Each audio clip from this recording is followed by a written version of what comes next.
ပြညာအထုတ်တဲ့ယောဂီပုဂ္ဂိုလ်ယုံနာနှစ်ပါးဟာနာယုံနာနှစ်ပါးဟာတွဲတာရှိကွဲတာရှိအဲ့ဒါတချို့ဟာတွဲတာလဲတွဲတာမှမဟုတ်ဘူးကွဲတာလဲကွဲတာမှမဟုတ်ဘူးတွဲတာသတ္တကွဲတာသတ္တအခုပုဂ္ဂိုလ်တွေမေးလိုက်လို့ရှိရင်ယုံနာကွဲလားလို့မေးလိုက်လို့ရှိရင်ကွဲပါပြီဘုရားအဲ့လိုလျှောက်ယုံနာတွဲနေတာလို့လဲတွဲနေတာမှမသိဘူးအဲ့တော့ယုံနာကွဲတယ်ဆိုတဲ့ဥစ္စာကသဘာဝတစ်မျိုးယုံနာတွဲနေတယ်ဆိုတာကသဘာဝတစ်မျိုးအဲ့တော့ယုံနာတွဲတယ်ကွဲဟောယုံနာတွဲလို့ရှိရင်အပယ်မလို့ယုံနာကွဲအပယ်လို့အဲ့တော့ကိုယ်စိတ်တရားကျင့်ကြအထုတဲ့ပုဂ္ဂိုလ်ငါတို့ယုံနာတွဲနေတယ်ကကွဲတာလို့ဆိုတာယုံနာတွဲတဲ့ပုဂ္ဂိုလ်ဟာဖြစ်သမထဝိပဿနာတရားကျင့်ကြအထုတဲ့ယောဂီပုဂ္ဂိုလ်ဟာဖြစ်ယုံနာတွဲနေတဲ့ပုဂ္ဂိုလ်ဟာဖြစ်ဘယ်လိုဟာတွဲတယ်လို့ခေါ်တယ်ပရမတ္ထသဘာဝယုတ်ဖောက်ပြန်လာပြီးတဲ့တတိယပိုင်းလက္ခဏာဘောဖောက်ပြန်လာပြီးတဲ့ပရမတ္ထသဘာဝယုတ်ဖောက်ပြန်လာတဲ့ယောဟာဖြစ်မဟာဘုတ်တတိလေးပါရှိတတိလေးပါရှိပထဝီယုတ်အာဘောယုတ်တေဇောယုတ်ဝါယောယုတ်တတိလေးပါရှိဒီတတိလေးပါဟာဖြစ်ဖောက်ပြန်မှုလက္ခဏာဟာဖြစ်သူသဘောနဲ့သူဖောက်ပြန်သူသဘောနဲ့သူဖောက်ပြန်နေတဲ့ယုတ်ဟာဖြစ်တွဲသိတာနဲ့ကွဲသိတာတွဲသိတဲ့ပုဂ္ဂိုလ်ကြတော့ဘယ်လိုတွဲသိနေသလဲပထဝီလက္ခဏာဘောအာဘောလက္ခဏာဘောတေဇောလက္ခဏာဘောဝါယောလက္ခဏာဘောအဲ့တတိလေးပါလက္ခဏာဘောပေါ်လာတော့ပြစ္ဆုတ်ပါယုတ်နာဟာဖြစ်လာလို့ရှိရင်ဖြစ်ပထဝီလက္ခဏာသဘောဟာဖြစ်တင်းလာကြီးကိုတင်းတယ်လို့သိနေတဲ့သဘာဝတင်းလာကြီးကိုသိပြီးတော့တခါတည်းအဲ့ဒါကြီးရတယ်တွဲတယ်လို့ခေါ်တယ်တင်းတယ်လို့သိညာပါနေခန္ဓာ၅ပါးဖြစ်တင်းတယ်လို့ခန္ဓာ၅ပါးတင်းလာကြီးကိုသိနေတင်းတဲ့သဘောတရားကိုမသိဘူးတင်းတဲ့သဘောတရားကိုပရမတ်ကိုမပေါက်ဘူးတင်းလာကြီးကိုသိနေတာအဲ့ဒါနာရာကြီးကိုတင်းတဲ့သဘောတရားကြီးကိုတင်းတဲ့သဘောတရားကိုတော့မသိဘူးတင်းလာကြီးကိုသိနေတာကြီးတင်းလာကြီးပဲဒါကြီးကိုတွဲနေတယ်လို့ခေါ်တယ်အဲ့ဒီတွဲနေတဲ့ဥစ္စာကဒါယုံနဲ့ကွဲတာတွဲတယ်လို့ခေါ်တယ်အဲ့ဒါပြညာတင်နေတာမြတ်စွာဘုရားကခန္ဓာ၅ပါးဖြစ်တယ်လို့ဆိုတဲ့ဥစ္စာကဘယ်ခန္ဓာလဲယူပခန္ဓာဝေဒနာခန္ဓာသင်္ခါရခန္ဓာသင်္ခါရခန္ဓာမနောဝိညာဏခန္ဓာနာမ်ခန္ဓာ၄ပါးယုတ်တရားခန္ဓာ၅ပါးယုံနာ၅ပါးဝေဒနာခန္ဓာဖြစ်တော့ပရမတ္ထသဘာဝယုတ်ခောက်ပြန်လာတော့တင်းရုပ်ပေါ်လာတော့တင်းတယ်လို့သိပြီးတင်းတယ်လို့ပညာကပြေးထားတယ်တင်းတယ်ပါလားလို့အဲ့ဒါတင်းတာကြီးသိနေတာကအဲ့ဒါကတွဲသိတာအဲ့ဒါပညာပါတယ်ဝေဒနာခန္ဓာသင်္ခါရခန္ဓာသင်္ခါရခန္ဓာမနောဝိညာဏခန္ဓာနာမ်ခန္ဓာ၄ပါးယုတ်တရားခန္ဓာ၅ပါးယုံနာ၅ပါးအဲ့ဒါတွဲသိတယ်လို့ခေါ်တယ်အဲ့ဒီတွဲသိတဲ့ပုဂ္ဂိုလ်ကနောက်ဗမာတိကောင်းလို့ဆရာကောင်းနဲ့တွေ့ပြီဆိုလို့ရှိရင်ကွဲတယ်ဆရာကောင်းနဲ့မှမတွေ့လို့ရှိလို့ရှိရင်ကဘာဆယ်ကဘာပြည့်တယ်တော့မရဘူးဘာကြောင့်လဲယုံနာကိုသဘာဝလက္ခဏာမမြင်လို့တွဲသိနေတာပရမတ်ပေါအောင်မှာကိုသဘာဝလက္ခဏာကိုမြင်အောင်ကိုတခါတည်းပြတဲ့ဆရာကလည်းလိုတဲ့တရားဓမ္မများပြတဲ့ဆရာကလည်းဘာကြောင့်လဲတဲ့ပြတဲ့ဆရာကလည်းယုံနာကွဲမှာပြတဲ့ဆရာကလည်းပရမတ်ပညာကွဲမှာ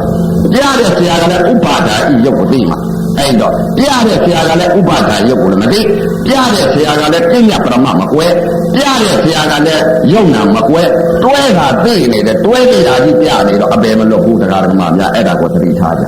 အဲ့တော့ပြတဲ့ပုဂ္ဂိုလ်ကလည်းယုံနာကွဲရမယ်ပြတဲ့ပုဂ္ဂိုလ်ကလည်းပညာပရမတ်ကွဲရမယ်ပြတဲ့ပုဂ္ဂိုလ်ကလည်းပညာပရမတ်ကွဲပြီးတော့သဘာဝလက္ခဏာကိုမြင်ပြီးတော့ဥပါဒာဤယုတ်ကိုသိနေရအဲ့ဒီလိုသိမှအပေတကားပိတ်ပြီးနိဗ္ဗာန်တကားဝင်နိုင်တယ်အဲ့ဒါမို့တွဲသိနေတဲ့ပုဂ္ဂိုလ်ကြတော့မြတ်စွာဘုရားကိုရောမြတ်ကြီးအထင်ရှားလဲဟောထားပါတယ်တရားဓမ္မများအဝိဇ္ဇာတဏှာဥပါဒံဘဝဇာတိဝေဒနာတဏှာဥပါဒံဘဝဇာတိတဲ့အဲ့တော့ဝေဒနာပေါ်မှာဇာတိခန္ဓာ၅ပါးဖြစ်လိုက်တဲ့ဥစ္စာကိုမသိလိုက်အဲ့တော့ဝေဒနာတစ်ခုပေါ်လာပြီတဲ့တရားဓမ္မများယုံနာတွဲသိနေတဲ့ပုဂ္ဂိုလ်ဟာဖြစ်ဝေဒနာတစ်ခုပေါ်လာတော့ဝေဒနာတဏှာဥပါဒံဘဝဇာတိလို့မြတ်စွာဘုရားဟောထားတယ်အဲ့တော့ဝေဒနာတဏှာဥပါဒံဘဝဇာတိလို့မြတ်စွာဘုရားဟောထားတယ်ဝေဒနာတစ်ခုပေါ်လာပြီးရုပ်ဖောက်ပြန်လာပြီရုပ်ဖောက်ပြန်လာတော့တင်းတာပေါ်လာတော့တင်းတာကြီးသိပြီးတော့တင်းတာကြီးပါလားလို့သင်ညာပေးတယ်တင်းတာကြီးသင်ညာပေးတော့သင်္ခါရကပြုတ်ရင်ပေးတာဘယ်လိုစိတ်ကလေးကနာရာကြီးသတ်မှတ်လိုက်မခံနိုင်တာသတ်မှတ်လိုက်နဲ့အဲ့ဒါလို့သတ်မှတ်လေးပြုတ်ပြင်ပြီးရင်ပြီးတော့သင်္ခါရခန္ဓာကပြုတ်ပြင်ပေးတာမနောဝိညာဏလေးကတော့သိတဲ့သဘောတရားလေးပဲရှိအဲ့တော့ဝေဒနာခန္ဓာဖြစ်လာပြီဆိုလို့ရှိရင်နာရာကြီးသိပြီးတော့နာတယ်လို့သင်ညာပေးနေအဲ့ဒါတွဲသိတယ်လို့ခေါ်တယ်အဲ့ဒီဟာကအပေမလို့ဘူးသင်ညာပါနေအဲ့တော့ တွဲသိနေတဲ့ပုံကိုကြတော့ပညာပါခြင်းကြောင့်ခန္ဓာ၅ပါးယုံနာနှစ်ပါးဇာတိတရားကြီးဥပါဒံဖြစ်ပြီးတော့ဥပါဒံယုံမှမသိနာမှမသိဖြစ်တာမသိပြက်တာမသိသဘာဝလက္ခဏာကိုမသိတော့တွဲပြီးတော့နာရာကြီးကိုသင်ညာလိန်ထားနာရာကြီးသိနေတော့အဲ့ဒီနာရာကြီးမှာပဲဥပါဒံကြီးဖြစ်ပြီးတော့အဲ့ဒါနာရာကြီးကိုပဲလုံနာရာကြီးကိုအဲ့ဒါတွဲသိတယ်လို့ခေါ်တယ်ကွဲတာမဟုတ်အဲ့တော့စားတယ်လို့တော့ဖောက်ပြန်လာယုတ်ဖောက်ပြန်လာယုတ်ဆိုတာဘာမှမသိဘူးသိတာကနာဒါကတော့ကလေးလေးသင်ထားလိုက်တတ်အဲ့တော့ယုံနာကွဲတယ်ဆိုတာကအပိုက်အပြခုနတုန်းကတွဲသိတဲ့အသိအဲ့ဒီအသိမျိုးကဝေဒနာတဏှာဥပါဒံဘဝဇာတိအဝိဇ္ဇာတဏှာဥပါဒံဘဝဇာတိအဲ့တော့ဇာတိတရားကြီးပြန်ဆော်ပြဟောထားအဲ့တော့ဝေဒနာဘောကိုနာတယ်လို့သင်ညာစေတသိက်ပါသွားပြီဆိုလို့ရှိရင်နာတာကြီးကိုနာတယ်လို့သင်ညာပေးနေပြီဆိုလို့ရှိရင်ပြန်အပေမလို့ဘူးဝေဒနာတဏှာဖြစ်ပြီးဥပါဒံဖြစ်ပြီးဘဝရပြီးဇာတိပြီးသွားဇာတိဖြစ်သွားအဲ့တော့ဝေဒနာတဏှာဥပါဒံဘဝဇာတိတဲ့အဲ့ဒီလိုများတွဲသိနေပြီဆိုလို့ရှိရင်အပေမလို့ကြဘူးတခါတခါမှဗျာအဲ့တော့ဒါကယုံနာတွဲသိတဲ့အသိယုံနာကွဲရမယ်အကွဲကဘာလဲပညာပရမကွဲပြီးယုတ်တဘာဝနာတဘာဝကွဲနေရတဲ့ဥစ္စာကမြတ်စွာဘုရားကိုရောမြတ်ကြီးကသဘာဝလက္ခဏာကိုသားတော်ရာဟုတ်လားလေအထင်ရှားကြီးဟောထားတယ်တခါတခါမှဗျာသားတော်ရာဟုတ်လားအထင်ရှားကြီးဟောတာဓာတ်ကြီးလေးပါးလက္ခဏာသဘောဟာပေါက်သွားပြီလို့ပရမပေါက်ပြီဆိုလို့ရှိရင်ပရမဆိုတော့သဘောတရားလေးသိတာပညာကမြင်တယ်၊ကင်ကြလို့ရတယ်ပညာကတော့ဟောလက်ကြီးပဲလို့ကင်ကြလို့ရတယ်ဟောတာကိုကြီးပဲလို့ကင်ပြလို့ရတာဟောဖြူတာပဲလို့ပြောလို့ရတယ်ဟောတာမဲတာပဲလို့ပြောလို့ရတယ်ပညာကြီးဒါကပြောလို့ရတယ်ဟောတာကင်ပြလို့ရတယ်ဟောတာကဖြူလားကြီးမမြင်ဘူးလားဆိုဟောမြင်တယ်ဗျတွေ့တယ်ဗျဒါကခြေတော်ကြီးလို့ကင်ပြလို့ရတယ်တွေ့တယ်ဟောတာကပေါင်မဲလို့ကင်ပြလို့ရတယ်တွေ့တယ်ဟောတာကိုကြီးပဲလို့ကင်ပြလို့ရတယ်တွေ့ပညာကတော့ကင်ပြလို့ရတယ်ပရမတ်ကင်ပြလို့မရဘူးသဘောတရားလေးအာယုဤသဘောတရားလေးပဲရှိညာဤအာယုမရှိတယ်ဥပါဒံဤရုပ်ဟာဘာရုပ်လဲတဲ့ပရမတ္ထသဘာဝရုပ်ဖောက်ပြန်လာတော့ဥပါဒံဤရုပ်နာကွဲသွားပြီဆိုလို့ရှိရင်သဘာဝလက္ခဏာမြင်သဘာဝလက္ခဏာမြင်လို့ဆိုတာဓာတ်ကြီးလေးပါးဤလက္ခဏာတော့မှာသူ့သဘောသူအသေးသေးဆောင်းနေတဲ့ရုပ်ပါလားလို့အဲ့ဒီသဘောကွဲနန္ဒကလည်းသူ့သဘောသူယုတ်ဓာတ်ကလည်းသူ့သဘောသူပညာရုပ်ကလည်းသူ့သဘောသူအသေးသေးဆောင်းပြီးတော့ဖြစ်ပြနေတဲ့သဘာဝလက္ခဏာပါလားဆိုတာအဲ့ဒီသဘောပေါက်အဲ့ဒီလိုသဘောပေါက်တော့ပညာမြင်ဉာဏ်မြင်ဝိပဿနာဉာဏ်ရတယ်ဝိပဿနာဉာဏ်ရတော့မှခန္ဓာကိုယ်သုံးသပ်လိုက်တဲ့အချိန်ကဓာတ်သဘောဓာတ်ဆောင်နေတယ်ဆိုတဲ့သဘာဝလက္ခဏာမြင်တယ်။ဓာတ်သဘောဓာတ်ဆောင်နေတာနော်။ဒီယုတ်နဲ့ဒီနာဟာဖြင့်နန္တကလည်းရုပ်ဖောက်ပြမှသာတဲ့သိမှုလေးပေါ်ရတာပါလား။ဒီယုတ်နဲ့ဒီနာပြစ္ဆုတ်ပါဆိုတာဒါကိုဆိုတာအဲ့ဒါဉာဏ်မြင်ရတယ်။ပြစ္ဆုတ်ပါယုတ်နာလို့မြတ်စွာဘုရားကအတိတ်အနာကပြစ္ဆုတ်ပါကာလ၃ပါးရှိအတိတ်လည်းမတွေ့နဲ့မရောက်သေးတော့အနာဂတ်စိတ်မတွေ့နဲ့ပြစ္ဆုတ်ပါပေါ်တဲ့ယုတ်နာမှန်နေတယ်အတိတ်ကိုတွေ့ရင်တုံလုံးမယ်မရောက်သေးတော့အနာဂတ်စိတ်ကိုတွေ့ရင်ပြန်နေတယ်အတိတ်အနာဂတ်ပြစ္ဆုတ်ပါကာလ၃ပါးဟာဖြစ်အခုပုဂ္ဂိုလ်တွေဟာဖြစ်အတိတ်နဲ့အနာဂတ်ကိုတွေ့နေတာအတိတ်နဲ့အနာဂတ်သိတဲ့ပုဂ္ဂိုလ်ကတော့မရဲသေးမယ်အပယ်လေးပါတိရစ္ဆာန်ပိတ်တာဖြစ်ပြစ္ဆုတ်ပါယုတ်နာသိတဲ့ပုဂ္ဂိုလ်ကတော့သုခတိကိုပွားပါအဲဒီတော့ပြစ္ဆုတ်ပါယုတ်နာသဘာဝလက္ခဏာမြင်ပြီဘယ်လိုမြင်မလဲဓာတ်ကြီးလေးပါဤလက္ခဏာသဘောတွေဟာပြောပထဝီဤလက္ခဏာသဘောအာဘောဤလက္ခဏာသဘောတေဇောဤလက္ခဏာသဘောဝါယောဤလက္ခဏာသဘောဒီလက္ခဏာတွေမြင်ရမှာဝိပဿနာဉာဏ်ရတရားတော့ထိုင်ရတယ်တရားတော့ထိုင်ရပြီးတော့ယုံနာတွဲသလားယုံနာကွဲသလားတဲ့အဲ့တော့တရားဓမ္မများသမထဝိပဿနာတရားကျင့်ရအားထုတ်တဲ့ပုဂ္ဂိုလ်ယုံနာတွဲတာနဲ့ကွဲတာနဲ့အဲ့ဒါတရားဓမ္မများတရားကျင့်တဲ့ပုဂ္ဂိုလ်တွေဥပဒေခွဲပြအဲ့တော့ယုံနာတွဲနေတာကပညာပါတယ်နာရာကြီးကိုသိပြီးနာရာကြီးကိုသိပြီးအဲ့ဒါကိုလည်းတွဲတယ်လို့ခေါ်တယ်အဲ့တော့ယုံကွဲတယ်ဆိုတဲ့ဟာကသဘာဝဆိုတာသိနေပြီဒီယုံကဖောက်ပြန်ပြီးပြည့်ပြည့်နေတဲ့သဘာဝနာငါလည်းညှုပ်ပြီးတော့ပြည့်ပြည့်နေတဲ့သဘာဝနာငါလည်းသူသဘောယုတ်ကလည်းသူသဘောသိနေရင်ဒီကလည်းသူသဘောပထဝီယုတ်အာဘောယုတ်ဒီသောယုတ်ဝါယုတ်ဆိုတာရှားတယ်စာထဲမှာပြောတယ်ပထဝီဆိုတာကဘာလဲတဲ့ဆိုင်တဲ့အချိန်ကမှတရားဓမ္မများပထဝီယုတ်လည်းအာဘောယုတ်လည်းဒီသောယုတ်ပဲဝါယုတ်လည်းဓာတ်ကြီးလေးပါအကုန်ပါတယ်တနည်းဥဆောင်တက်လာတဲ့ယုတ်ကတင်းလာတယ်လို့သူကဥဆောင်လို့လားပထဝီယုတ်လို့ပြောရတာဓာတ်ကြီးလေးပါကနောက်ကပါတယ်ပထဝီတက်လာတဲ့နောက်ကလည်းဓာတ်၃ပါးပါတယ်ဓာတ်ကြီးလေးပါတစ်ခါတိဖြစ်တစ်ခါတိပြက်တာအဲ့တော့ဒီဓာတ်ကြီးလေးပါဤလက္ခဏာတော့တရားဓမ္မများထိုင်းနေလို့ချင်းဓာတ်ကြီးလေးပါဤလက္ခဏာတော့ဟာဖြစ်ပိုင်နိုင်ကြီးကြည့်လိုက်လို့ဆိုရင်အခုထိုင်းနေလို့ဆိုရင်အခုယောဂီပုဂ္ဂိုလ်ဟာထိုင်းနေတယ်သိရမယ်ထိုင်းတဲ့အခါမှာတင်းလာလေးလည်းပါမယ်နူးညံ့တဲ့ပိန်မွေ့တာလေးလည်းပါမယ်တင်းကြက်ကလေးလည်းပါမယ်ပူတူလေးလည်းပါမယ်လှုပ်ရှားတာလေးပါမယ်ဖွဲ့စည်းတဲ့ဟာကြက်တက်လေးပါအခုထိုင်းနေတာတင်မားနဲ့အောင်အမားနဲ့ထိလိုက်တဲ့အချိန်ကမှသိနေချာကိုစိတ်လုံးနံတရားကအဲ့ဒီမှာပမာတိကိုဖန်ကြည့်လိုက်တွေ့လေဓာတ်ကြီးလေးပါးရဲ့လက္ခဏာပေါ် အဲ့ဒီတော့ယုံနာကိုတကယ်အစ်စ်မြင်တဲ့ပုဂ္ဂိုလ်ယုံနာကွဲတဲ့ပုဂ္ဂိုလ်ကြောင့်ဆိုလို့ရှိရင်ခန္ဓာသုံးသပ်လိုက်တဲ့အချိန်ကသမာဓိနဲ့ပညာနဲ့ပေါင်းချိန်လိုက်သမာဓိနဲ့ပညာနဲ့မှပေါင်းမချိန်လိုက်လို့ရှိလို့ရှိရင်ပြင်တရားဓမ္မများသီလသမာဓိပညာလို့မြတ်စွာဘုရားဟောတာသီလသမာဓိပညာဆိုတာသမာဓိနဲ့ပညာနဲ့ဟာအဲ့ဒါပေါင်းချိန်ရပါလားအဲ့တော့မင်းကုန်းဆရာတော်ဘုရားကြီးအိဋ္ဌာပြီးသွားတဲ့မင်းကုန်းဆရာတော်ဒီတော့ဆရာတော်ဘုရားကြီးဟာပြင်ရေးထားတဲ့သဘာဝစာရရှိအဲ့တော့ဒီသမာဓိနဲ့ပညာနဲ့မှပေါင်းခိုက်အောင်မှမချိန်နိုင်လို့ရှိရင်ခြုံတိုးပါကြတယ်ဘာကြောင့်ခြုံတိုးမလဲသမာဓိညှိယူလိုက်တယ်သမာဓိကအားပါသွားတယ်ဖြစ်ပြပိတ်တယ်လွန်ခဲ့သွားပြီလွန်သွားပြီအလွန်တရားပညာကအားပါသွားတယ်ရုပ်သွားပြီအဲ့ဒါကအယုတ်တရားအဲ့တော့အလွန်အယုတ်ဈာတွေကမစ္စည်းမပြိဋ္ဌာအလေအလတ်ဆိုတဲ့သဘာဝတရားဟာမဲ့နေဖြစ်ပါပဲ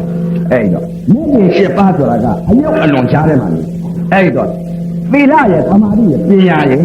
သီလသမာဓိပညာဆိုတာကသမာဓိရဲ့ပညာအရင်သီလကအရင်ခံတာ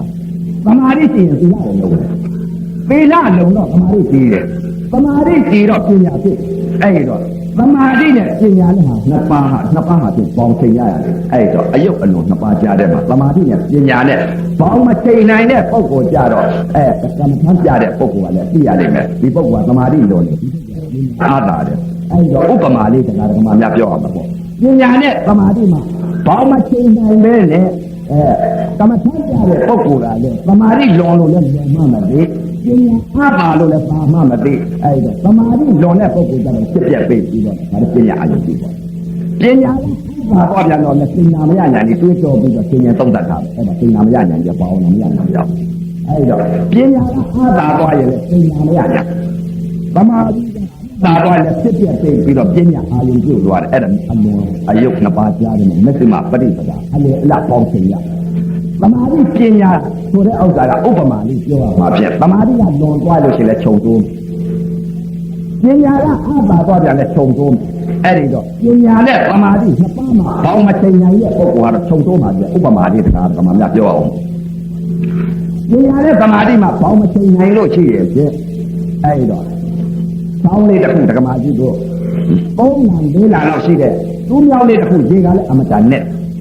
မမှီဘူးလူမမှီဘူးအဲ့ဒီဝလုံးလေးတစ်လုံးဟာဖြင့်စခင်းလိုက်လို့ရှိရင်ဖြင့်တရားဓမ္မများဒီဝလုံးလေးပေါ်ကြောက်သွားမယ်ဆိုလို့ရှိရင်ဖြင့်တရားဓမ္မများဟိုဘက်တင်းလိုက်ရင်လည်းရေထဲကျမှာပဲဒီဘက်တင်းလိုက်ရင်ရေထဲကျမှာပဲအဲ့ဒီတော့ဒီဘက်ဟိုဘက်ကိုမတိတ်သိမ့်မိတဲ့သိနိုင်တဲ့သမာဓိရှိတဲ့ဥစ္စာရအောင်ပါကိုအဲ့ဒီဝလုံးလေးတစ်လုံးရှင်းနေပြီးတော့လက်တန်းလေးကိုကင်တဲ့လက်တန်းလေးကိုအဲ့ဒါယူပေးလိုက်လို့ရှိရင်ဖြင့်သမာဓိပညာလက်တန်းကသမာဓိပဲ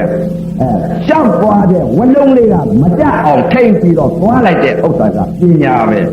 သမာဓိနဲ့ပညာနဲ့နှစ်ပါးပေါင်းအဲ့အောင်ချိန်နိုင်မှသာဖြင့်ဘာဝနာသင်တိုက်တဲ့ဘာဝနာမရညာရတယ်မဲ့ပညာတွေဖို့ပညာတွေရအဲ့တော့အခုတရားလုပ်တဲ့ပုဂ္ဂိုလ်တွေသမာဓိလုံးလို့လည်းလုံးမှမသိဘူးပညာအားသာလို့ပါမှမသိဘူးအဲ့ဒီတော့သမာဓိဆိုတာအမျိုးမျိုးရှိတယ်ဧကက္ခရာပဲအဲ့တော့သမာဓိဆိုတာနာတိပြထွက်တာဝင်တာဒါကိုသိနေတာကသမာဓိဒီသမာဓိကနေပြီးအကျူရလိုက်တယ်အကျူရလိုက်ပြီးတော့တခါဝေဒနာပြန်ပိတ်ဆက်လိုက်တယ်နာတစ်ခုတည်းနဲ့ဝေဒနာကိုတွန်းလာဝေဒနာကိုမြတ်စွာဘုရားကနိုင်လို့မင်းတဲ့မနှင်းစေရဘူး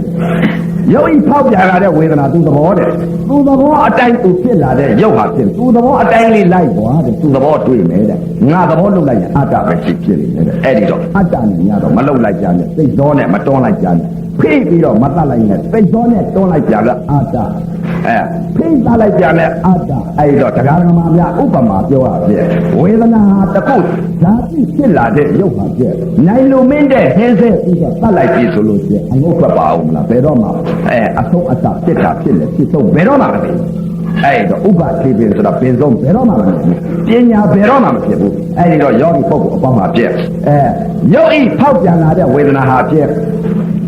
သီလနဲ့သမာဓိပညာပေါင်းမချိန်နိုင်တော့သမာဓိအားသာလို့လည်းသာမှမသိပညာအားသာလို့လည်းသာမှမသိတချို့ကတော့တခါတည်းကိုပညာအားသာတယ်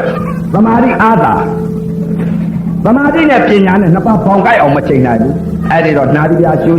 လိုက်ပါနာတိပြာလေးဒီထွက်ထားဝင်တာလေးသိဒါသမာဓိပြီးသွားတော့တခါခန္ဓာကိုယ်ဆိုင်ဝေဒနာလိုက်ဆိုတော့ဟောဘယ်ကိုသွားဆိုင်လဲဝေဒနာကိုသွားလိုက်လိုက်ဝေဒနာကိုနာတရားနဲ့ဟောတည်တယ်အဲ့ဒါဝေဒနာသမာဓိပဲရတယ်ပညာမရှိ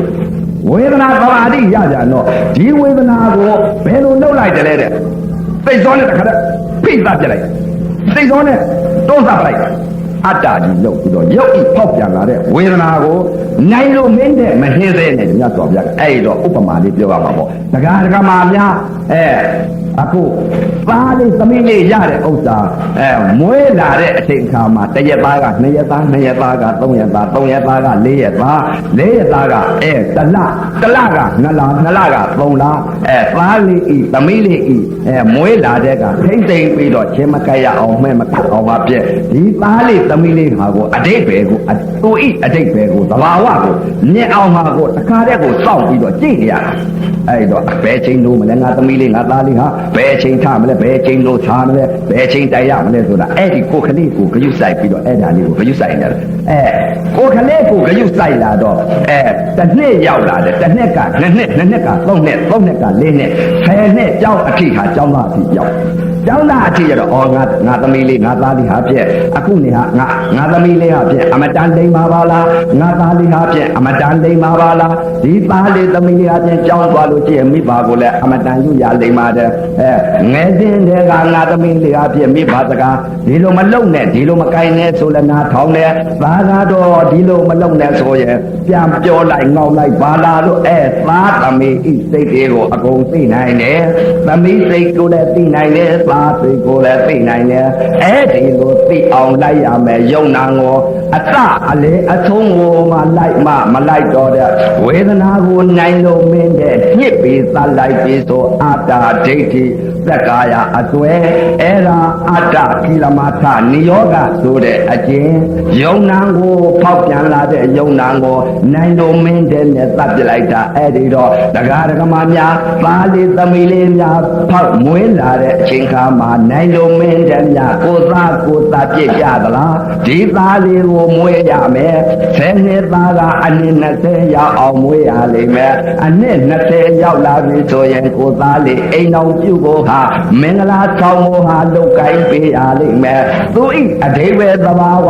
အထိန်အခါကြလာပြီဆိုရင်အိမ်တော်ပြုတဲ့အချိန်ကအိမ်တော်ပြုတဲ့သဘောတရားကိုသိရလိမ့်မယ်သူဤညီတွေပါတယ်ခလေးရခလေးရတဲ့အချိန်ခါမှလည်းကိုဤညီလေးဟာကိုညီဦးလေးကိုချစ်တဲ့ဆိုတဲ့စိတ်သဘောတွေအကုန်သိရလိမ့်မယ်ခန္ဓာကိုယ်ဘောကယုံနာနှစ်ပါးလဲယုတ်ဤဝေဒနာတစ်ခုပေါ်လာပါကပထဝီအိယုတ်ကိုလက္ခဏာပေါ်လာလို့သိရပြဒီသားလေးဟာပြဇာတိဖြစ်လာတာလို့တစ်ရက်သားက2ရက်သား2ရက်သားက3ရက်သား3ရက်သားက4ရက်သား4ရက်သားက5ရက်သားဝေဒနာတစ်ခုပေါ်လာပါကသမာဓိနဲ့ပညာနဲ့ပေါင်းကိုက်အောင်ချိန်လိုက်တစ်ခုပေါ်လာပါကသမာဓိနဲ့ပညာနဲ့ပေါင်းကိုက်အောင်ချိန်လိုက်ပြီးဆိုလို့ကြည့်ရပြဖြစ်ထားဖြစ်လိုက်ပြက်လိုက်ဖြစ်လိုက်ပြက်လိုက်နဲ့နည်းနည်းလေးတစ်ရက်က2ရက်ကြီးလာပြီ2ရက်သားက3ရက်သားကြီးလာပြီ3ရက်သားက4ရက်သားကြီးလာပြီ4ရက်သားက5ရက်သားဖြစ်လာပြီဒီလိုဆင်းတဲ့ကကြီးလာတော့အနှစ်20ကြာတော့တန်ရသွားတယ်ဖြီးဆိုရသွားတယ်ဖြီးကနေပြီးတော့ပြန်ပြီးတော့ဒီဝေဒနာဟာပြန်ကြလာလိမ့်မယ်ဖြစ်လိုက်ပြက်လိုက်ဖြစ်ပြက်နဲ့ဒီလိုနှုံပြီးတော့ကြလာပြီဆိုလို့ရှိရင်ဇရာလို့ခေါ်တယ်ဇရာဒီတော့ကိုမြီးလေးကိုသားလေးဟာဇာတိဖြစ်လာတာလေအကုန်သိရတယ်အသက်20ထိအောင်လဲမြင်ရတယ်အသက်40 50 60 90ထိအောင်လဲမြင်ရတယ်ဒီလိုမြင်သွားတော့အသက်85နှစ်ကြာမှခန္ဓာပြတ်သွားပါလားလို့ဒီလိုအထုံးကိုသိလိုက်ရတယ်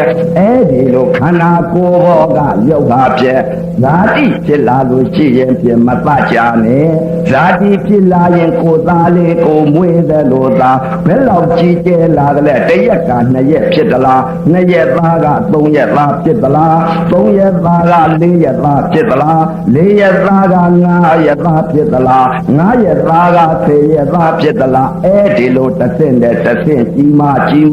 မာလာတဲ့ဝေဒနာကိုဖြစ်ပြတဲ့ဖြစ်လာလိမ့်မယ်ဖြစ်လာပြီဆိုရင်ဝေဒနာတန်းဆုံးသွားလိမ့်မယ်ဖြီ ဆိုရင်ရသွားလိမ့်မယ်အကြီးကုန်သွားပြီအကြီးကုန်နဲ့တပြိုင်နက်တည်းပြန်ပြီးကြားလိမ့်မယ်ဥပမာပြောရရင်ဖြင့်တရားဓမ္မများကဲလုံးတစ်လုံးဟာဖြင့်အပေါ်ကိုကောင်းငင်ကိုမြောက်တင်လိုက်တဲ့အချိန်ကာလအားရှိတုံးတော့အပေါ်ကိုမြင့်တင်သွားတယ်အပေါ်မြင့်တင်သွားတော့အချိန်ရဲ့ကုန်တော့ရပ်ပြီးမှတခါပြန်ကြရတယ်အဲဒီလိုဝေဒနာတစ်ခုပေါ်လာလို့ကြည့်ရင်ဖြင့်ဖြစ်တာကတက်သွားတယ်။တရားဆိုတာလုံးပြီးတော့ကြာလာတယ်။မြေကြီးကိုကြာလိုက်တော့ဘင်းဆိုပြက်သွားတယ်။အဲဒီလိုလက္ခဏာကိုသိသိချာချာသိလိုက်ပြီဆိုရင်ဓာတ်တစ်ပါးကိုဖြစ်တာလည်းသိတယ်။ပြက်သွားတာလည်းသိတယ်။ဖြီးဆိုတာလည်းသိတယ်။အဲဒီအစွန်းလေးကိုမြင်လိုက်ပြီဆိုလို့ရှိရင်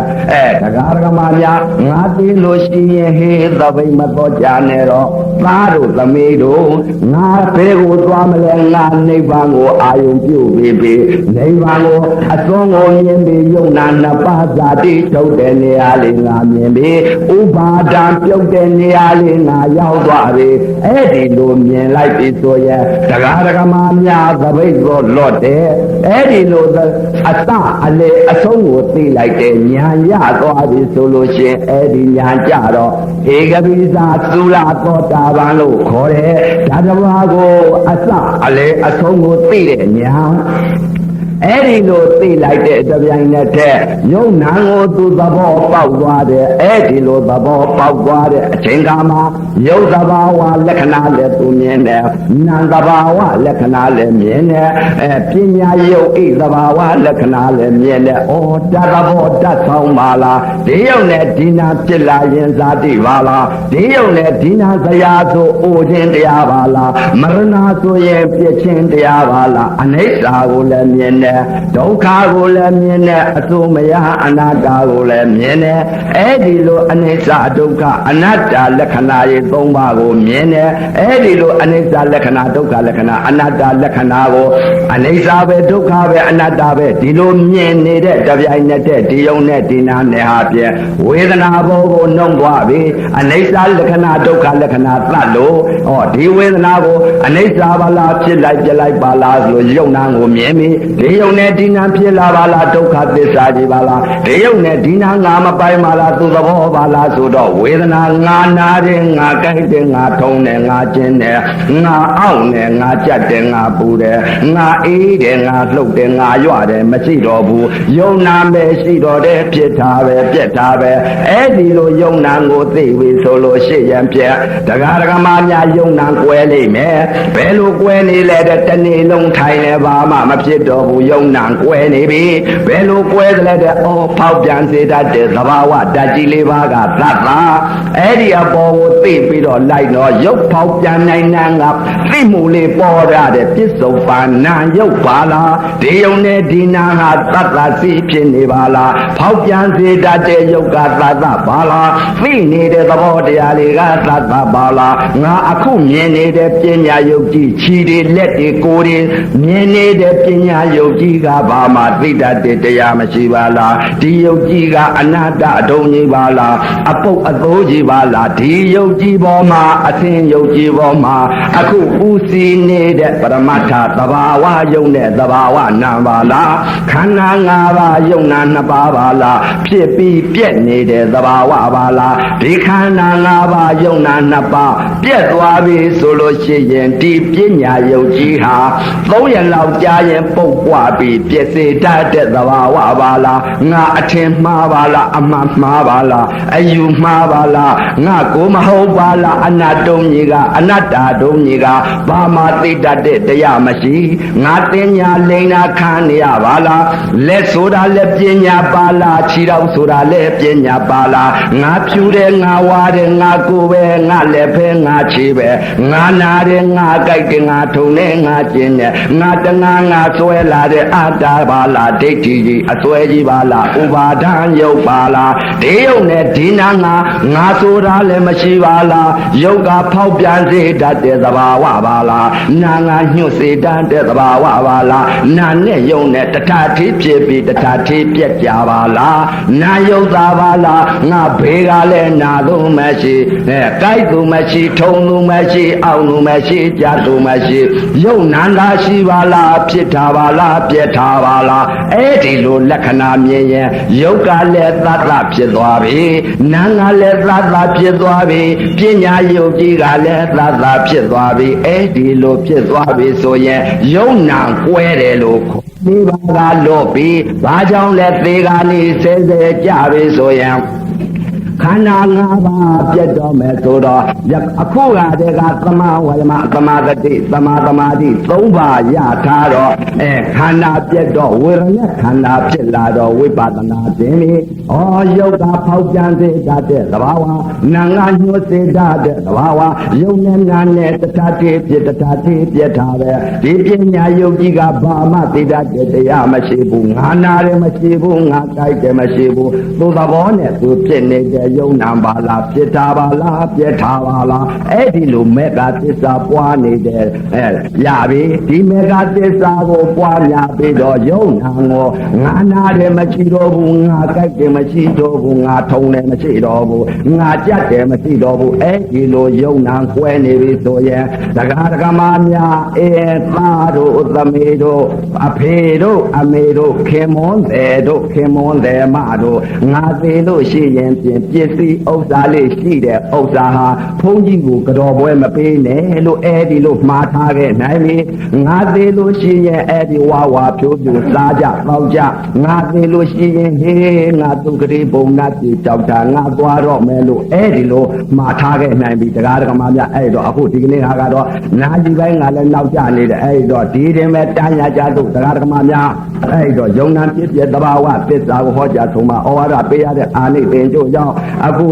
လာရောက်တဲ့ယောဂီပုဂ္ဂိုလ်အပေါင်းဟာပြင်ဂေါရမမြတ်စွာဘုရားသာသနာတော်ကြီးကြီးတဲ့ခြင်းကာသမထဝိပဿနာတရားကျင့်ညာအထုတ်နိုင်ကြပေသစ္စာ၄ပါးတရားတော်မြတ်ကြီးရနိုင်ကြပါစေကုန်သောတည်း